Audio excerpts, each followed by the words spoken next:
سلام خدمت رفقای عزیزم، امیدوارم هر جای که هستید حال دلتون خوب باشه، ایام بکام باشه. ما هم داریم توی دنیای حرفه‌ای زندگی رو میگذرونیم.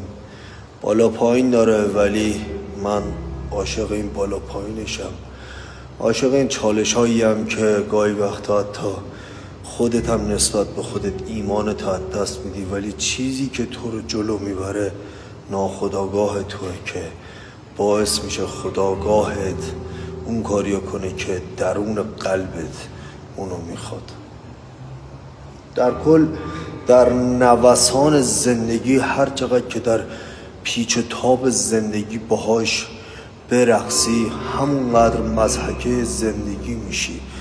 زندگی نه اونقدر با ارزشه که همه چیزو براش بدی و نه اونقدر بی ارزشه که همه چیزو بدی. در واقع چیزی که هست اینه که انسان ثروتمند باشه. ثروتمند فقط پول بودن نیست، ثروت مفهوم پول نیست. ثروت یعنی اینکه بدن سالم داشته باشی، ثروت یعنی اینکه شکرگزار باشی، ثروت یعنی اینکه وقتی چیزهای کوچیک رو میبینی شکرگزار باشی و ازش لذت ببری، نه اینکه فقط پولدار باشی. من پولدارهای زیادی رو دیدم که ثروتمند نبودم، فقط پولدار بودم. بس اشتباه اینو نکنید که کسی که پول داره خوشبخته. نه، کسی خوشبخته که ثروتمنده و ثروت جنبه های زیادی رو داره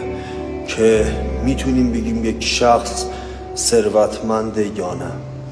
در کل کسی که در پیچ و تاب زندگی بتونه صاف بیسه و هم مسیر پیچ و تاب نشه موفقه. و در کل زندگی این چالش همیشه است، چالشی که یک روزی برات سخت بوده و امروز تنها ازش عبور کردی و خاطره‌ای برات بیشتر نمونده. فقط چیزی که میخوام بگم، همه روزها میگذره، همه چیز گذراست و هیچ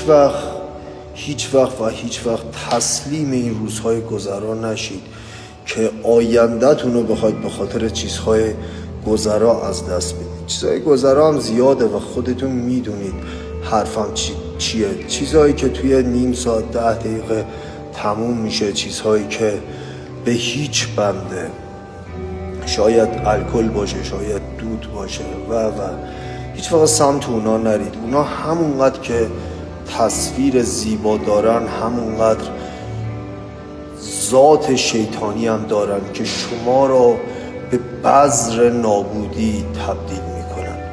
مراقب خودتون باشید، مراقب آرزوهاتون باشید. سعی کنید که آرزوهاتون رو تنها با خدای خودتون به اشتراک بذارید.